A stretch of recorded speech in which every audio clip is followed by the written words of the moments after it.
avant les époux Manoukian et Robert Badinter, dont Emmanuel Macron a annoncé mercredi l'entrée prochaine au Panthéon, le président de la République a déjà fait accueillir 3 grandes figures dans ce temple républicain: Simone Veil, Maurice Genevoix et Joséphine Baker. Les résistants Missak et Méliné Manoukian feront leur entrée au Panthéon lors d'une cérémonie programmée le 21 février, 80 ans jour pour jour après l'exécution par les Allemands au Mont Valérien du poète et ouvrier arménien immigré en France. Mercredi, lors de l'hommage à Robert Badinter mort la semaine dernière, Emmanuel Macron a annoncé que le nom de l'ancien garde des Sceaux socialistes, père de l'abolition de la peine de mort en France, devrait s'inscrire au Panthéon, aux côtés de ceux qui ont tant fait pour le progrès humain et pour la France. Sous la VE République, le chef de l'État est seul décisionnaire en matière de panthéonisation. Simone Veil, 1er juillet 2018. Les droits des femmes avec la légalisation de l'avortement, l'Europe et la Shoah. L'entrée de cette figure de la vie politique française et européenne, rescapée d'Auschwitz, est une évidence pour tous.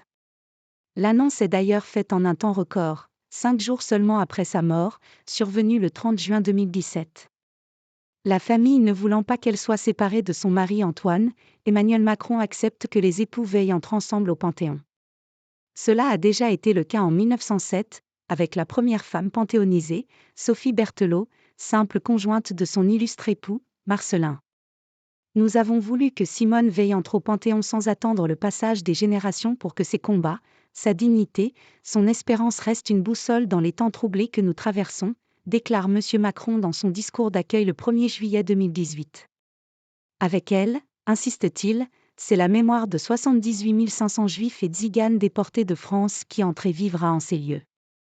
Maurice Genevoix, 11 novembre 2020. Avec l'ancien poilu et écrivain mort en 1980, chroniqueur de l'horreur des tranchées de la Première Guerre mondiale, ce sont tous ceux de 14, ces héros ordinaires, qu'Emmanuel Macron entend honorer. La cérémonie a lieu 102 ans jour pour jour après l'armistice du 11 novembre 1918, en plein nouveau confinement lié à l'épidémie de Covid-19. Ils sont là, ceux de 14, qui arrivent par millions pour entrer sous le dôme de ce temple des héros de notre patrie, lance le chef de l'État en saluant un destin républicain et une existence française. Joséphine Baker, 30 novembre 2021. Me revoilà Paris.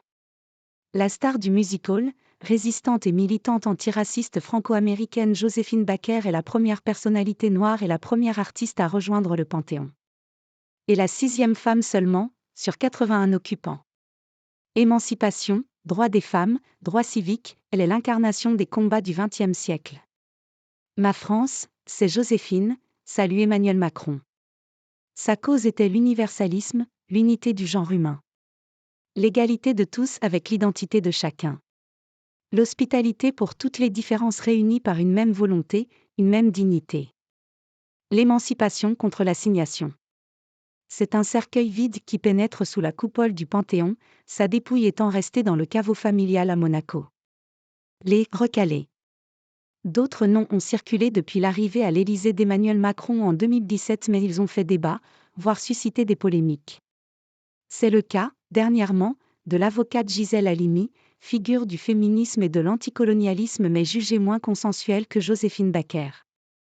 En 2021, malgré une pétition en ce sens, Emmanuel Macron rejette l'idée d'accueillir le poète maudit Arthur Rimbaud au Panthéon, respectant ainsi l'opposition de sa famille qui ne souhaitait pas son entrée conjointe avec Paul Verlaine, un temps son amant.